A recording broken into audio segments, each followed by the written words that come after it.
ஆண்டவரும் இரட்சகருமாகிய இயேசு கிறிஸ்துவின் பரிசுத்த நாமத்தில் யாவருக்கும் ஷலோம். நல்லா இருக்கீங்களா? தொடர்ந்து பைபிளில் இருக்கிற ஒரு பாத்திரத்தை நாம் தியானித்து வருகிறோம். அந்த வகையிலே நாம் பார்த்தது ஆமோஸ். அந்த ஆமோஸ் சொன்னான், எச்சரித்தான், சாபம் வரப்போகிறது, பஞ்சம் வரப்போகிறது. அந்த பஞ்சம் எப்பேற்பட்டது வாசிக்கலாம். ஆமோஸ் 8வது அதிகாரம் 11வது வசனம். கவனிங்க. இதோ நான் தேசத்தின் மேல் பஞ்சத்தை அனுப்பும் நாட்கள் வரும். ஆகார குறைவினால் உண்டாகிய பஞ்சமல்ல, ஜலக்குறைவினால் உண்டாகிய தாகமும் அல்ல. கர்த்தருடைய வசனம் கேட்க கிடையாத பஞ்சத்தை அனுப்புவேன் என்று கர்த்தர் சொல்லுகிறார். பஞ்சம் வரப்போகிறது. அந்த பஞ்சம் என்ன, எப்பேற்பட்டதா இருக்கும்? தேவனுடைய வார்த்தை. இந்த அமெரிக்க தேசத்தில் அந்த பஞ்சம் உண்டாயிருக்கிறது. தேவ வார்த்தைக்கு பஞ்சம். உலக ஆசை அதிகமாகிவிட்டது. கிறிஸ்தவ சபையே, சங்கமே, தேவ வார்த்தை எங்கே முழுமையாய் கிடைக்கிறதோ அந்த சபைக்கு போ. எந்த இடத்திலே இருந்தாலும், எந்த பட்டணத்தில் இருந்தாலும், எந்த கிராமத்தில் இருந்தாலும் தேவ வார்த்தை நேர்த்தியாய் போதிக்கப்படுகிற இடத்திற்கு செல். ஏனென்றால் உன்னுடைய ஆவிக்குரிய வாழ்க்கையை கட்டுவது, கிறிஸ்துவின் சாயலுக்குள்ளாக உன்னை கொண்டு வருவது, உன்னுடைய குடும்பத்தை நிர்மாணிப்பது வினோதங்களும் விந்தைகளும் அல்ல, தேவ வார்த்தைதான். இந்த தேவ வார்த்தையை போதிக்கிற ஊழியக்காரன் எங்கிருந்தாலும், சபை எங்கிருந்தாலும், தயவு செய்து அப்படிப்பட்ட சபையை உனக்கான சபையாக நீர் தேர்ந்தெடுத்துக் கொள்ள வேண்டும் என்று நான் கேட்டுக்கொள்கிறேன். ஏனென்றால் தீர்க்கதரிசிகள் தேவ வார்த்தை உள்ளது உள்ளபடி போதித்தார்கள். அப்படி வாக்கியத்தை உள்ளதை உள்ளபடி போதித்தால் அதை செவி மடுக்காதவர்கள், தங்கள் விருப்பம் போல வாழ்கிறவர்கள் ஏற்றுக்கொண்டார்கள் என்று நினைக்கிறீங்களா? இல்லவே இல்லைங்க. அதை விரோதித்தார்கள். 20 years பேக் தேவ வார்த்தையை அறிவிப்பதற்கு அமெரிக்கா போயிருந்த போது, தேவ வார்த்தையை உள்ளது உள்ளபடி நான் பிரசங்கித்த வேளையில் என்னை அங்கு அழைத்துக் கொண்டு போயிருந்தவர், என்னை அந்த ஆலயத்திற்கு அழைத்து போன ஒரு பெரியவர், பிரதர் சதீஷ், என்னது இப்படியெல்லாம் பாவத்தை கண்டிக்க கூடாது. அப்ப என்ன செய்யணும்? பாவத்தை கண்டிக்க கூடாது. இந்த தேசத்துல பாவத்தை கண்டிச்சு பேசக்கூடாது. திருமணம் ஆகாமலேயே ஒரு பெண்ணோடு குடும்பம் நடத்தி கொண்டிருக்கிறாய், அது தப்பு. நீ விபச்சாரம் பண்ணி கொண்டிருக்கிறாய், அது தப்பு. மனைவி இருக்கிற போதும், கணவர் இருக்கிற போதும் இன்னொரு பெண்ணோடு அல்லது இன்னொரு ஆணோடு பாவம் செய்கிறாய், அது தப்பு. தேவன் உன்னை சிட்சிக்கப் போகிறார் என்று எந்த வார்த்தையை தேவன் போதிக்கச் சொன்னாரோ அதை போதித்த போது என்னை அவர்கள் தடுத்தார்கள், வேண்டாம் என்றார்கள். நோ, இப்படி நேரடியாக தேவ வார்த்தையை போதிக்கக்கூடாது. அப்புறம் என்ன செய்யணும்? கொஞ்சம் சுகர் சேர்க்கணும். அவங்க எந்த வார்த்தையை கேட்பாங்களோ, கேட்க முடியுமோ அப்படிப்பட்ட வார்த்தை தான் பிரசங்கிக்கணுமே தவிர தேவன் சொல்றதையெல்லாம் இங்க வந்து பிரசங்கிக்க கூடாது. அதுதாங்க துர்கதி. அது ஒரு பரிதாப நிலை. இன்று சில சபைகளில் அப்படிப்பட்ட பரிதாப நிலைதான். தேவ வார்த்தையை உள்ளது உள்ளபடி போதித்தால் அந்த சபையில் இருக்கிற சில மூப்பர்கள் ஒத்துக்கிறது இல்ல. பாஸ்டரையா, கொஞ்சம் ஸ்பீடை குறைங்கண்ண. என்ன செய்யணுமா? கொஞ்சம் ஸ்பீடை குறைச்சிக்கணுமா? நேரடியா சுட்டி காட்ட ட்ரை பண்ணாதீங்க. கொஞ்சம் கொஞ்சம் கொஞ்சம் குறைச்சிக்கங்க பாஸ்டர். என்ன எப்ப பார்த்தாலும் பாவம் பாவம் பாவம் அப்படின்னே பிரசங்கம் பண்ணிக்கிட்டு இருக்கீங்க? இந்த பாவங்கிற வார்த்தையை விட்டுட்டு வேற ஏதாவது வார்த்தையை சொல்லுங்களேன். பாவத்துக்கு பதிலாக ஏதாவது ஒரு வார்த்தையை சொல்லுங்க. டைரக்டா அப்படின்னா பயமா இருக்குல்ல. அப்ப எப்படிதாங்க சொல்றது? ஏதாவது வேற வேற வார்த்தையை யூஸ் பண்ணுங்க. அப்ப அந்த பாஸ்டர் சொன்னாரு, சரிங்க, ஒரு விஷம் பாட்டில் இருக்கு, அந்த விஷம் பாட்டில் மேல இருக்கிற அந்த லேபிளை எடுத்துட்டு, பாய்சனுங்கிற லேபிளை எடுத்துட்டு அதுக்கு பதிலாக அந்த பாட்டில் மேல சிரப் அப்படின்னு எழுதி ஒட்டிடலாம். அது ஓகேவா? என்னங்க பேசுறீங்க நீங்க? நீங்க என்ன பாஸ்டரா? பாய்சன் பாட்டில் பாய்சன் அப்படின்னு எழுதி இருக்கிறத எடுத்துட்டு சிரப்னு எழுதுனா யாராவது தப்பி தவிர எடுத்து குடிச்சிட்டா? அந்த மாதிரி பேர்லாம் மாற்றக்கூடாதுங்க. அதைத்தாயா நானும் சொல்ல வர்றேன். பாவம்னா அது பாவம்தான். அதோட பேரை எப்படியும் மாற்றவே முடியாது. பாவத்தை பாவமாத்தான் பார்க்கணும், பாவத்தை பாவம்னு தான் கண்டிக்கணும். தீர்க்கதரிசி அதைத்தான் செய்வான். இந்த சபையில இருக்கிற, சபை உறுப்பினர்களிலே இருக்கிற குறைகளை, பாவங்களை எந்த ஊழியக்காரன் திட்டவட்டமாய் கண்டிக்கிறானோ அவன்தான் தேவ ஆவியை உடையவனாக, தீர்க்கதரிசியாக பிரசங்கிக்கிறான். தேவனுடைய தரப்பில் நின்று, தேவன் பட்சமாய் நின்று பிரஜைகளின் வாழ்க்கையை பரிசுத்தப்படுத்துவதற்கும், பிரஜைகளின் இருதயங்களை பரீட்சிப்பதற்கும், அதை சரி செய்வதற்கும் ஆண்டவரின் வார்த்தையை உரைக்கிற தீர்க்கதரிசியாய் நிலை நிற்பான்.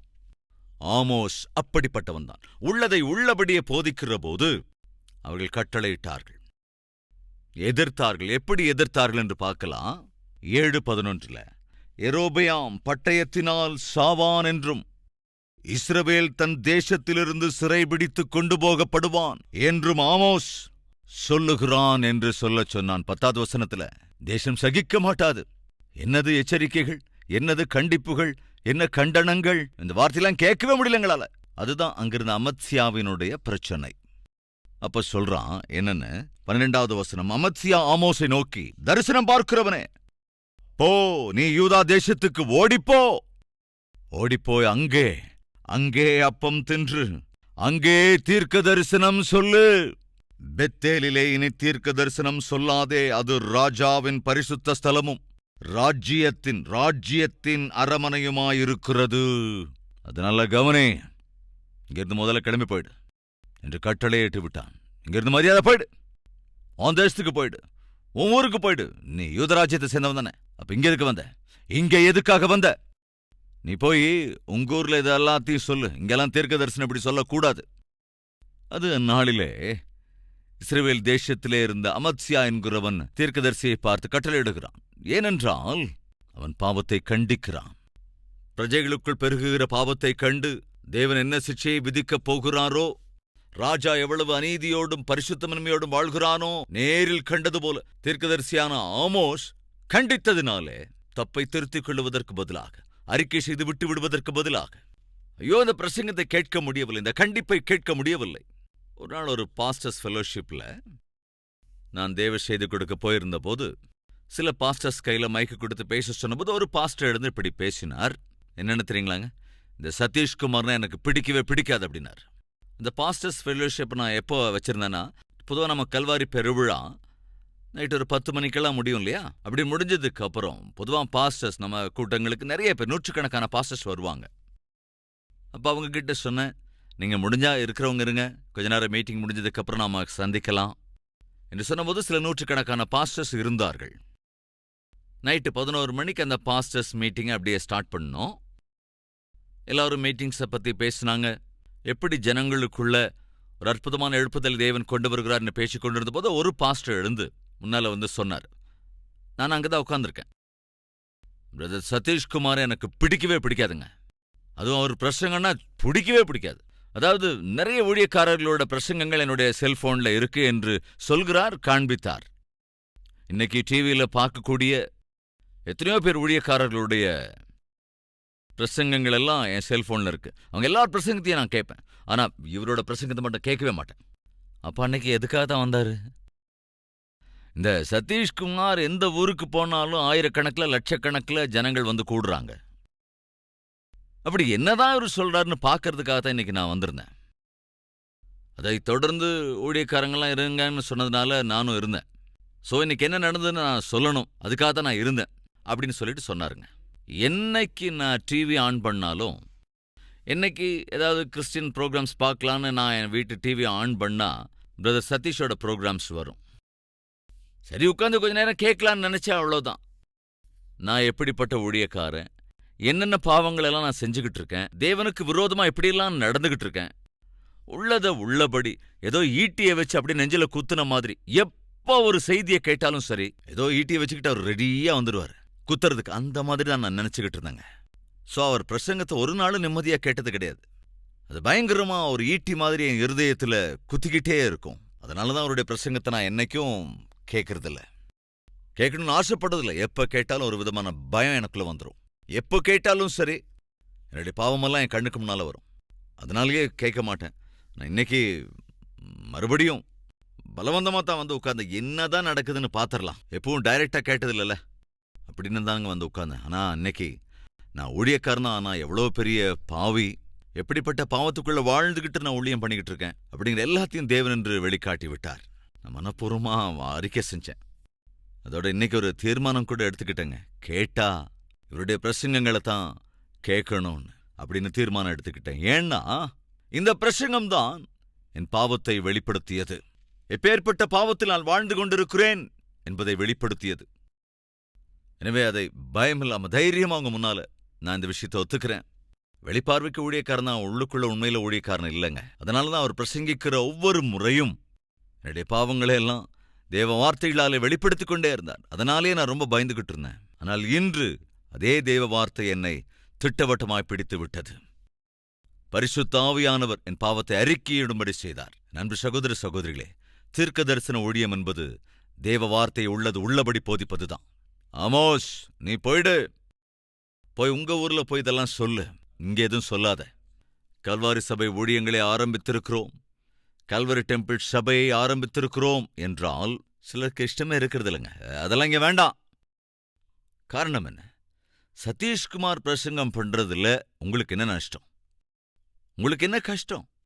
இந்த பிரசங்கத்திலே தேவ வல்லமை இருக்கிறது, தேவ வல்லமையோடு கூடிய ஈர்ப்பு இருக்கிறது. அநேகர் அவருடைய வார்த்தையை கேட்க வருகிறார்கள் என்கிற பயம்தானா? அவர் டைரக்டாக வந்து தேவ வார்த்தையை தராவிட்டாலும், கல்வரி டெம்பிள் சபையை ஆரம்பிக்கிற போது அங்கே பாஸ்டர்ஸ் இருப்பாங்க, ஊழியக்காரர்கள் இருப்பாங்க, ஊழியம் நடக்கும், சபை ஊழியம் எல்லாமே நடக்கும், நேர்த்தியான வர்ஷிப் டீம் இருக்கு, ஜெப வீரர்கள் இருப்பாங்க, விவாகம் செய்து வைக்கிற பாஸ்டர்ஸ் இருப்பாங்க, ஹவுஸ் விசிட்டுக்கு போறவங்க இருப்பாங்க, ஞானஸ்நானம் கொடுக்க ஊழியக்காரங்க இருப்பாங்க. ஒரு அற்புதமான சபையாக அது இருக்கும். ஆனால் தேவ வார்த்தையை பிரசங்கம் பண்ணும்போது மட்டும்தான், நான் இங்க பிரசங்கம் பண்ணும்போது எவ்விதத்திலே ஸ்கிரீனிலே அது தெரிகிறதோ அதே போலதான் அந்த ஆலயத்திலும் அந்த ஸ்கிரீனிலே நான் தருகிற தேவ செய்தி காண்பிக்கப்படுகும். டைரக்டா எந்த இடத்துக்கு போய் நான் பிரசங்கம் பண்ணல. டைரக்டா அவர் வந்து பிரசங்கம் பண்ண வேண்டிய அவசியமெல்லாம் இல்ல. ஸ்கிரீன்ல வந்து பிரசங்கத்தை கேட்கறதுக்க ஏராளமான ஜனங்கள் வரும். அதுக்கு நான் என்னங்க பண்ண முடியும்? ஸ்கிரீன்ல என்னுடைய பிரசங்கத்தை கேட்க ஜனங்கள் வராங்கன்னா எதுக்காக வராங்க? சதீஷ்குமார் பார்க்க, அவருடைய வார்த்தை கேட்க வராங்க இல்லங்க. சதீஷ்குமார் பிரசங்கிக்கிற வார்த்தையிலே வல்லமை உண்டு. அந்த வார்த்தையை கேட்கிற போது நம்முடைய வாழ்க்கைகள் சரியாகிறது. என் பிள்ளைகளுக்கு என்னால் சொல்ல முடியாது, கணவருக்கு என்னால் சொல்ல முடியாதது, மனைவிக்கு என்னால் சொல்ல முடியாது, குடும்பத்தில் இருக்கிற பிரச்சனைகள் எதுவெல்லாம் இருக்கிறதோ அதை தேவன் சொல்லுகிறார், சரி செய்கிறார், குடும்பம் கட்டப்படுகிறது. சதீஷ்குமாரை பார்க்க ஒரு ஆள் வராது. சதீஷ்குமார் அறிவிக்கிற தேவ வார்த்தையை கேட்பதற்காகத்தான் வருகிறார்கள். சபை ஊழியம் நடக்குது, ஊழியக்காரர்கள் அங்கே இருக்கிறார்கள். சபையில நடக்க வேண்டிய எல்லா ஊழியங்களும் தேவ வார்த்தையின் அடிப்படையில், கல்வாரி டெம்பிள் எங்க ஆரம்பிச்சாலும் சரி அங்க அப்படித்தான் ஊழியம் நடக்கும். சதீஷ்குமார் எல்லா இடத்துலயும் இருக்க முடியாதுங்க. அன்று பவுல் என்ன செய்தான்? கடிதங்களை எழுதுவான், நிருபங்களை எழுதுவான், எல்லா சபைகளிலும் போய் அதை படியுங்கள் என்று சொல்லுவான், அறிவுறுத்துவான். அன்று ஸ்தாபிக்கப்பட்ட சபைகளிலே அந்நாட்களில் பவுல் எழுதிய நிருபங்களை வாசிப்பார்கள். அதுதான் அன்றைய தேவ செய்தி. பவுல் இருக்கவில்லை, ஆனால் பவுலின் பிரசங்கத்தை நிருபத்தின் மூலமாக வாசிப்பதனால அந்த செய்தி அவர்களை சென்றடைந்தது. சதீஷ்குமார் இல்ல. சதீஷ்குமாரின் பிரசங்கங்கள் இன்றைய டெக்னாலஜியின் உதவியினாலே ஸ்கிரீனிலே இங்கே செய்தி கொடுக்கிற அதே செய்தியை ஜனங்கள் அங்கிருந்து அதை கேட்கிறார்கள், சரி செய்யப்படுகிறார்கள், ஆவிக்குரிய ஆகாரத்தை பெற்றுக் கொள்கிறார்கள், வாழ்க்கைகள் திருத்தப்படுகிறது, குடும்பங்கள் கட்டப்படுகிறது, வாலிப பிள்ளைகள் ரட்சிக்கப்படுகிறார்கள். இதுல என்னங்க தப்பு? அமோஷ், நீ இந்த ஊர்ல இப்படி பிரசங்கம் எல்லாம் பண்ணக்கூடாது. ஏன், என்ன தப்பு? தேவன் தானே என்ன அனுப்பி வச்சார். இருந்தாலும் சொல்றான், நீ இந்த ஊர்ல இருக்கக்கூடாது, கிளம்பி போயிடு என்று சொல்லுகிற போது ஆமோஸுடைய ரெஸ்பான்ஸ் என்னன்னு பார்க்கலாம் வாங்க.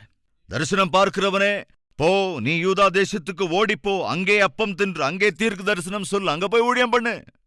ஆமோஸ் அமத்சியாவுக்கு பிரதியுத்தரமாக, நான் தீர்க்கதரிசியும் அல்ல, தீர்க்கதரிசியின் புத்திரனும் அல்ல, நான் மந்தை மேய்க்கிறவனும் காட்டத்தி பழங்களை பொறுக்குகிறவனுமாயிருந்தேன்.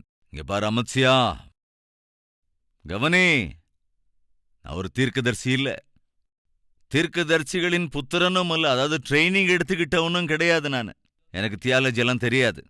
நான் பயிற்சி பெற்றுக்கொண்ட தீர்க்கதரிசி அல்ல, பயிற்சி பெற்றுக்கொண்ட ஒரு போதகனும் அல்ல. நான் ஒரு மந்தை மேய்ப்பவன், காட்டத்தி பழங்களை பொறுக்குகிறவன். அப்படிப்பட்ட என்னை தேவன் தெரிந்து கொண்டார். மந்தையின் பின்னாலே போகிற போது என்னை கர்த்தர் அழைத்து, நீ போய் என் ஜனமாகிய இஸ்ரவேலுக்கு விரோதமாய் தீர்க்க தரிசனம் சொல்லு என்று கர்த்தர் உரைத்தார். நான் வந்ததற்கான காரணம் நீ அழைச்சதால் இல்ல, வேற யார் அழைச்சும் வரல, யார் அழைச்சாலும் வரவும் மாட்டேன். இந்த பிரபஞ்சத்தையே சிருஷ்டித்த தேவன் அனுப்பினதினால் நான் உன் ராஜ்யத்திற்கு வந்து தீர்க்க தரிசனம் உரைக்கிறேன், பிரசங்கம் பண்ணுகிறேன். தேவன் சொன்னதை நான் செய்கின்றேன். ஆனால் அந்த தேவன் சொன்னதை நீ விரோதிக்கிறாய்.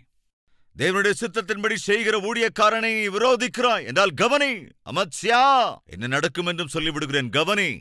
16வது வசனத்துல பார்க்கலாம். இப்போதும் நீ கர்த்தருடைய வார்த்தையை கேள்.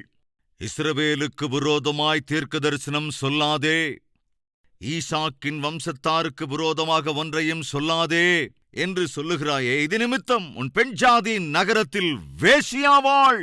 உன் குமாரரும் குமாரத்திகளும் பட்டயத்தினால் விடுவார்கள். உன் வயல் அளவு நூலால் பங்கிட்டுக் கொள்ளப்படும். நீயோவெனில் அசுத்தமான தேசத்திலே செத்துப் போவாய். இஸ்ரவேலும் தன் தேசத்திலிருந்து சிறைப்பட்டுக் கொண்டு போகப்படுவான் என்று கர்த்தர் சொல்லுகிறான் என்றார். எவ்வளவு வைராக்கியம் இருந்திருக்கணும், எவ்வளவு தைரியம் அதுக்கு வேணுங்க. இஸ்ரவேல் ராஜ்யத்தினுடைய ராஜாவுக்கு மிக அருகில் இருக்கிற ஒருவன் வந்து, ஏ அமோஸ், கோ பேக், ஓடி போயிடு, ஊருக்கு ஓடி போயிடு. யூதா ராஜ்யத்துக்கு சம்பந்தப்பட்ட நீ இங்க வந்து என்ன பேசிக்கிட்டு இருக்க? இங்க வந்து என்ன தீர்க்க தரிசனம்?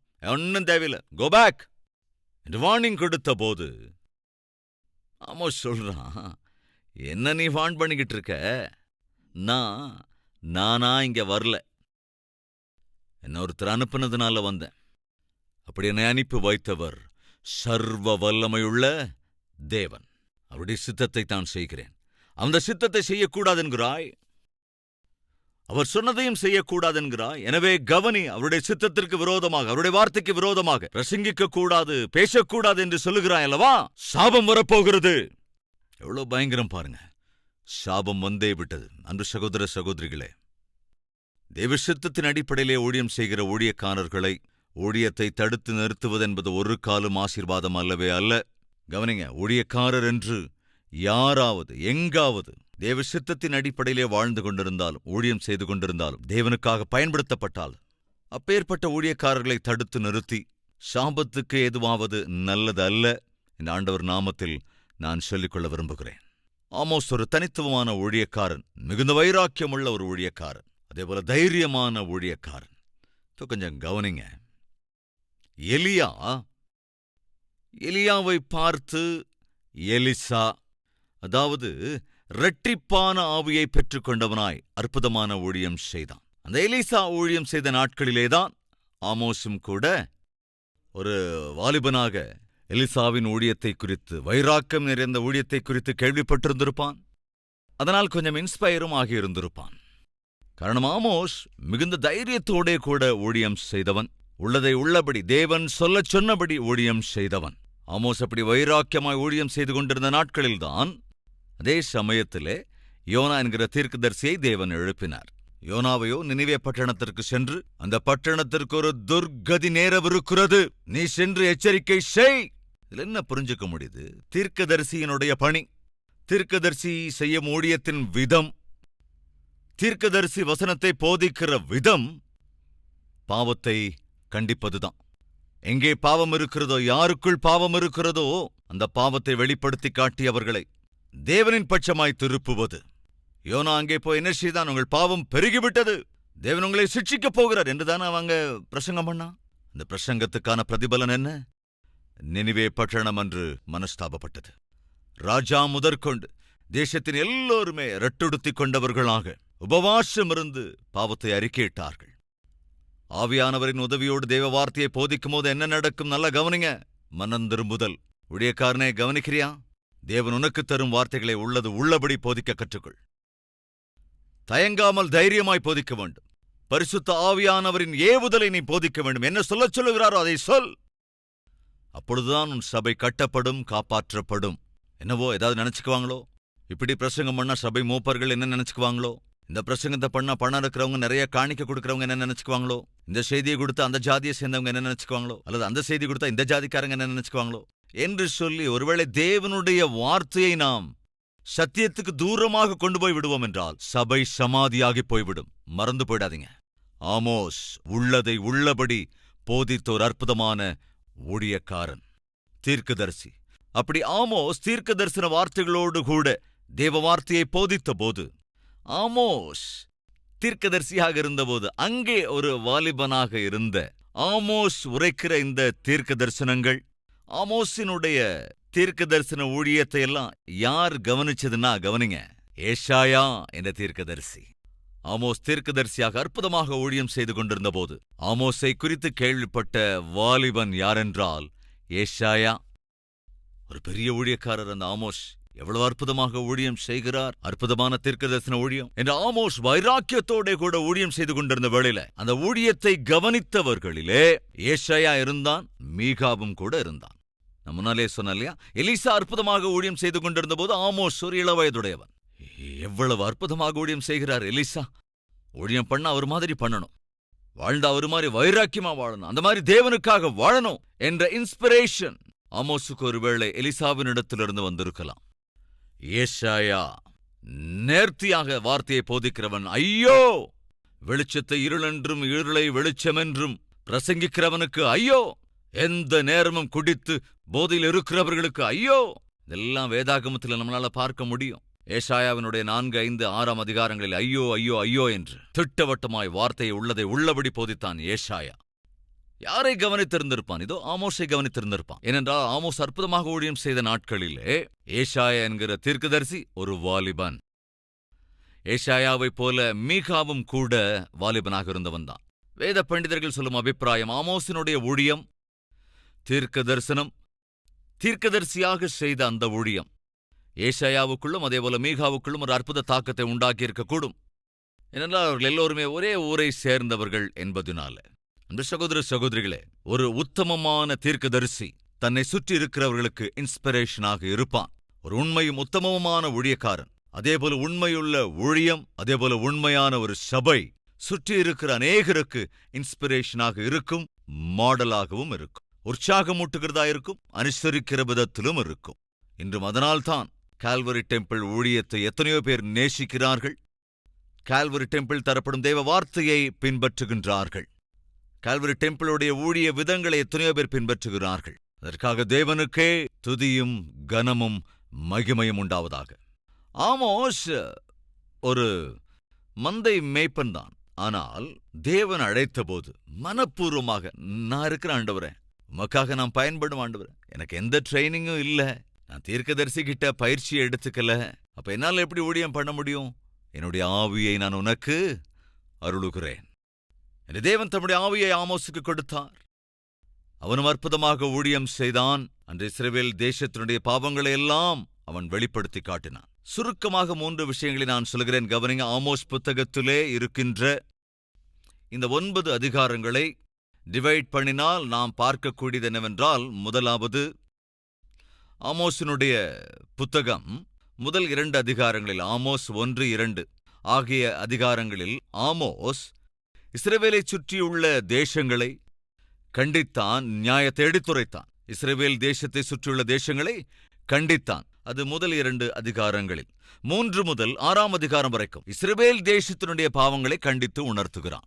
7 முதல் 9 எதிர்காலத்தை குறித்த தரிசனங்களைக் கண்டு என்ன நடக்கவிருக்கிறது, இஸ்ரவேல் தேசத்திற்கு என்னவெல்லாம் நேரப்போகிறது என்ற தரிசனத்தின் அடிப்படையில் அவன் எச்சரித்தான். Very simple. இந்த ஆமோஸினுடைய புத்தகம், ஆமோஸினுடைய தரிசனங்கள், ஆமோஸினுடைய பிரசங்கத்தின் சாராம்சங்கள் என்று 3 அம்சங்கள். 1, இஸ்ரவேல் தேசத்தை சுற்றியுள்ள தேசங்களின் பாவம் எல்லாவற்றையும் வெளிப்படுத்தினான்.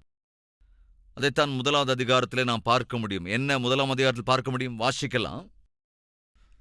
கர்த்தர் சொல்லுகிறது என்னவென்றால், 3வது வசனம், தமஸ்குவனுடைய 3 பாதகங்களின் நிமித்தமும் 4 பாதகங்களின் நிமித்தமும். 9வது வசனம், தீருவனுடைய 3 பாதகங்களின் நிமித்தமும் 4 பாதகங்களின் நிமித்தமும். 13ஆம் வசனம், அம்மோன் புத்திரரின் 3 பாதகங்களின் நிமித்தமும் 4 பாதகங்களின் நிமித்தமும். 2வது அதிகாரத்தின் முதல் வசனம், மோவாபின் பாதகங்களின் நிமித்தமும். 4வது வசனம், யூதாவின் பாதகங்களின் நிமித்தமும். 6வது வசனம், இஸ்ரவேலின் பாதகங்களின் நிமித்தமும். இங்கே நாம் எதை பார்க்கிறோம்? இஸ்ரவேல் தேசத்தை சுற்றி இருந்த எல்லா தேசங்களின் பாவங்களையும் கூட அந்நாளிலே தேவன் ஆமோஸின் மூலமாக வெளிப்படுத்தினார். எந்த ஆக்கினை தீர்ப்பு வருகிறது என்பதையும் வெளிப்படுத்தினார். முதல் 2 அதிகாரங்கள் 3, 4, 5, 6வது அதிகாரத்தில் இஸ்ரவேல் தேசத்தில் பெருகிக் கொண்டிருக்கிற பாவத்தை வெளிப்படுத்தினார். என்ன சிக்ஷை வரும் என்பதையும் வெளிப்படுத்தினார். 7, 8, 9ஆம் அதிகாரங்களிலே எதிர்காலம் என்ன ஆகும், என்னவெல்லாம் நடக்கும் என்பதை, தேவன் எவ்விதத்திலே தம்முடைய ஜனங்களாகிய இஸ்ரவேலரை எப்படி ஒன்று சேர்ப்பார், கருணை காட்டுவார் என்று தன் தரிசனத்தை கண்டு அந்த தரிசனத்தை தீர்க்க தரிசனத்தின் மூலமாக அங்கே உரைக்கிறான். இது சிம்பிளா ஆமோஸினுடைய வாழ்க்கையில் அவன் செய்த ஊழியத்தை நமக்கு வெளிக்காட்டுகிறது. முடிக்க போறேன். மோசே ஒரு ஆடு மேய்ப்பன். ஆனால் தேவன் அழைத்த போது முதல்ல சாக்குப்போக்கு சொன்னாலும் பின்னர் கீழ்ப்படிந்தான். என்னவனான் தெரியுமா? இஸ்ரவேல் ஜனங்களை அவர்கள் அடிமைத்தனத்திலிருந்து விடுவித்த மகா பெரிய தலைவனாக ஆனான். தாவீது ஆடு மேய்ப்பன் தான். தனக்கு தரப்பட்ட வேலையை நம்பிக்கையோடு செய்து உத்தமமாய் ஆவிக்குரிய வாழ்க்கை வாழ்ந்ததினால என்னவானான்? மிகப்பெரிய ராஜாவானான். ஆமோஸும் மந்தை மேய்ப்பன்தான். ஆனால் தேவன் தந்த பணியை நம்பிக்கையோடு, பாரத்தோடு, உண்மையோடு, உத்தமமும் கூட செய்ததுனால, நல்ல கவனிங்க, என்ன தீர்க்கதரிசி நினைச்சியா? தீர்க்கதரிசிகளின் புத்திரன்னு நினைச்சியா? அதனால நான் இறங்கி வந்துட்டேன்னு நினைச்சியா? நான் யார் தெரியுமா? ஒரு ஆடு மேய்ப்பன். காட்டத்தி பழங்களை பொறுக்கிக் கொண்டிருந்தவன். அப்படிப்பட்ட என்ன தேவன் தீர்க்கதரிசியை அழைத்தார். அழைத்ததால் தான் நான் வந்தேன். வந்தது மாத்திரமல்ல, தேவன் தந்த வார்த்தைகளைத்தான் கொண்டு வந்தேன். அவர் தந்த வார்த்தைகளை கட்டாயமாக பிரசங்கிப்பேன். கூடாதென்கிறாய், வேண்டாம் என்கிறாய், கவனி, தேவன் உன்னை சிட்சிக்கப் போகிறார். உன் குடும்பத்தை, உன் பிள்ளைகளை அவர் சிட்சிக்கப் போகிறார் என்று திட்டவட்டமாய் அறிவித்து விட்டான். ரோஷம் நிறைந்த, வைராக்கியம் நிறைந்த உத்தமமான தீர்க்கதரிசி கொடுத்த பணியை கொஞ்சம் கூட அலட்சியம் செய்யாமல் அற்புதமாய் நிறைவேற்றிய ஒரு அற்புதமான தீர்க்கதரிசி ஆமோஸ். தேவன் நமக்கு தந்திருக்கிற வாழ்க்கை, தேவன் நமக்கு தந்திருக்கிற குடும்பத்தை, நமக்கு அருளியிருக்கிற உத்தியோகத்தை, ஊழியத்தை, அவருடைய பணிவிடையை நம்பிக்கையோடு தொடர்வோம் என்றால், நீ எப்பேற்பட்ட எளியவனாக இருந்தாலும், எப்பேற்பட்ட பலவீனனாக இருந்தாலும், தேவன் அற்புதமாக உன்னை தம்முடைய ராஜ்யத்துக்காகவும், தம்முடைய ஊழியத்துக்காகவும், தம்முடைய சபையின் நன்மைக்காகவும், அதேபோல உன்னுடைய நன்மைக்காகவும் உன்னுடைய வாழ்க்கையை ஆசீர்வாதம் உள்ளதாய், முன்னுதாரணம் உள்ளதாய் மாற்ற முடியும். அப்படிப்பட்ட கிருபையை தேவன் தாமே நம்ம ஒருவருக்கும் அருளும்படியாக நாம் ஜெபிக்கலாம். ஜெபத்தில் எல்லோரும் ஒருமனப்படும்படி கேட்கிறேன்.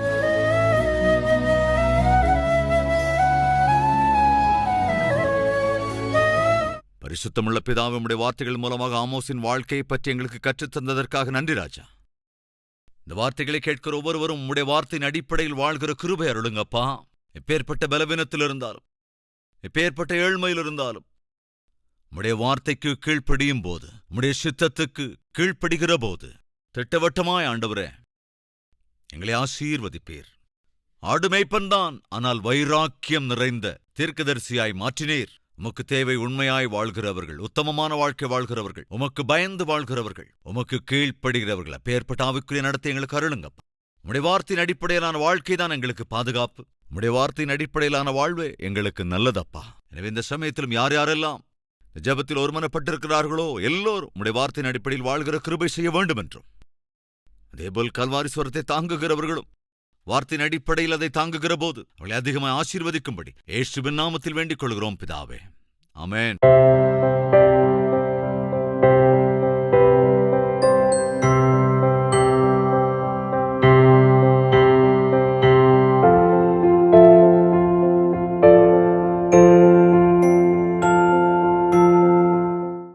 எங்கள் முகவரி: கல்வரி, தபால் பெட்டி எண் 30, குக்கட்பள்ளி, ஹைதராபாத் 72.